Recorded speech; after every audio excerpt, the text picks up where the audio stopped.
What makes your brain tick like it does? Because it's quite difficult to understand, at least for me, to see what is the taught version and who is me. I mean, truly me, who I was born to be without everyone else's teachings.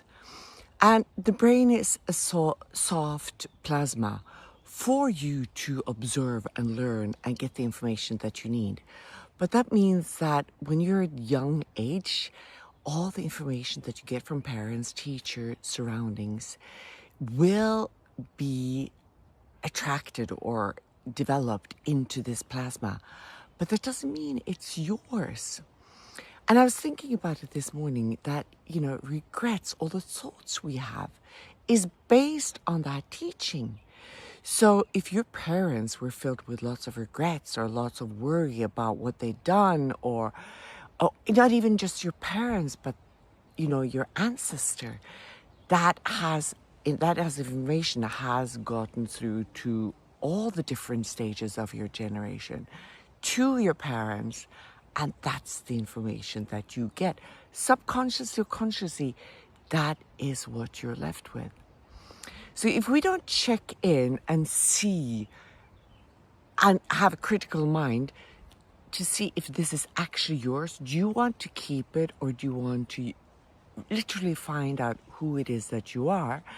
And also remember that it changes all the time, minute for minute, second for second, day for day. And you can actually choose who you want to be.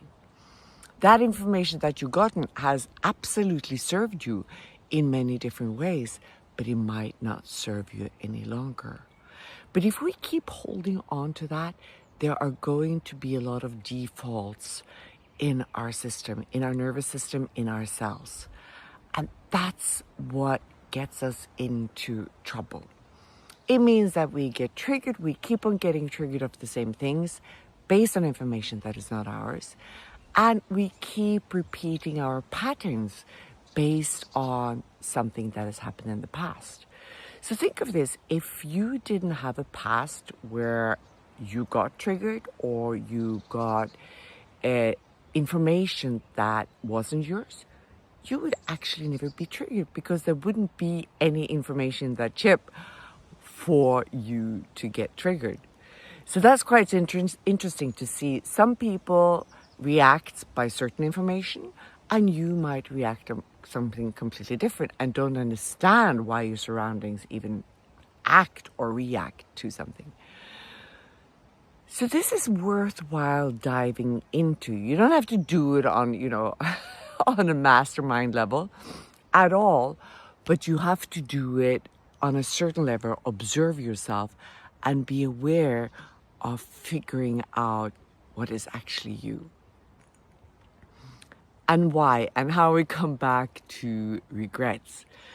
Because if we were given the information that good and bad, no matter what it is, and you don't even have to divide it into boxes and, define it or label it, it would all be the same. Everything would be good. You wouldn't be reprimanded by being bad or you shouldn't do or you should do. Everything was okay. Then there wouldn't be any regrets. And think about what it does to your nervous system to have regrets, consciously or subconscious. It keeps your record on repeat. And that repeat makes the nervous system understand it as a reality.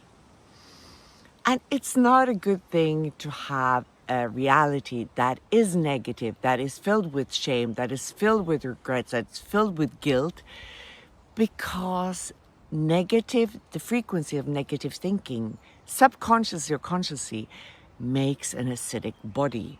And that acidic body, which we all know, makes you sick, or it doesn't serve your immune system, simply said.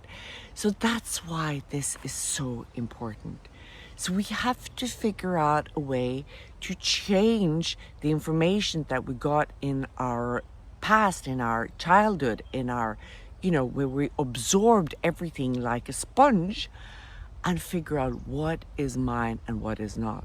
And remember that whatever happened in the past stays in the past. It belongs in the past. There's nothing you can use it for now or in the future. It's just a story that with information that you're supposed to use to learn, but not linger by, because that will make you into a victim. So please try to differentiate it, because whatever you were taught was never yours to begin with.